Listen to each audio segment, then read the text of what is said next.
Hello बच्चों, let's read this question. The question says, which of the following is not a characteristic of insulin? ठीक है, यहाँ पे 4 options दिए गए हैं. It leads to direct uptake of glucose by hepatocytes. It binds to glycoprotein receptor on cell membrane. Its deficiency leads to diabetes mellitus.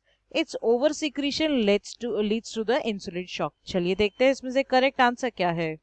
सबसे पहले यहाँ बात की जा रही है इंसुलिन के बारे में, तो हम लोग अपना की पॉइंट लिख लेते हैं. Okay, now they are talking about what? They are talking about insulin. अब इंसुलिन एक ऐसा हार्मोन है जो beta cells blood sugar levels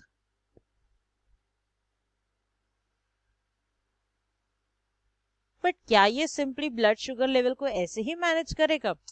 ये किसको काम बोलता है? हेपेटोसाइट्स को. This induces hepatocytes and adipocytes दोनों को प्रमोट करता है कि आप लोग मोर एंड मोर ग्लूकोज का अपटेक करो, यानी कि more and more they should absorb the glucose from the blood. Now what will happen? Insulin will start absorbing, hepatocytes and adipocytes will start taking up more and more glucose, and automatically at the same time the glucose will be converted into glycogen into the target cells.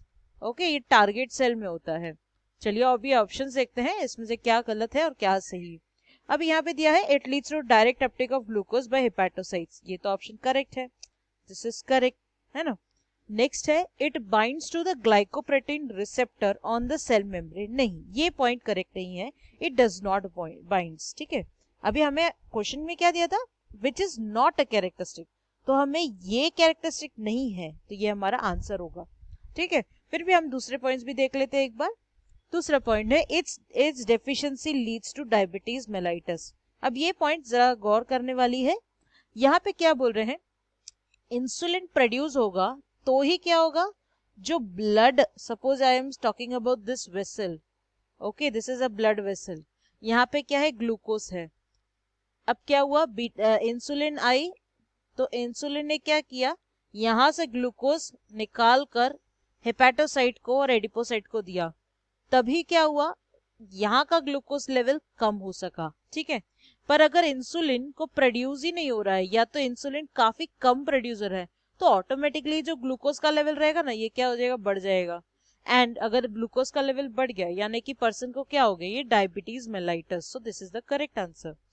Then it is written its over secretion leads to insulin shock. यानी कि अगर suppose insulin बहुत produce हो रहा है, अब क्या हो रहा है? इंसुलिन बहुत प्रोड्यूस होगा तो ग्लूकोज लेवल क्या होते जाएगा? घटते जाएगा, घटते जाएगा, घटते जाएगा. तो हो सकता है people will suffer from hypoglycemia. Glycemia. ठीक है, तो ये भी ऑप्शन करेक्ट है. तो हमारा आंसर क्या होगा? It binds to glycoprotein receptor on cell membrane. एक बार फिर से देख लें. यहाँ पे पूछा गया था which is not a characteristic of insulin. तो यहाँ पे देखें तो it binds to the glycoprotein receptor on cell membrane. This is not the characteristic. So this is our answer. I hope you have understood. Well, all the best.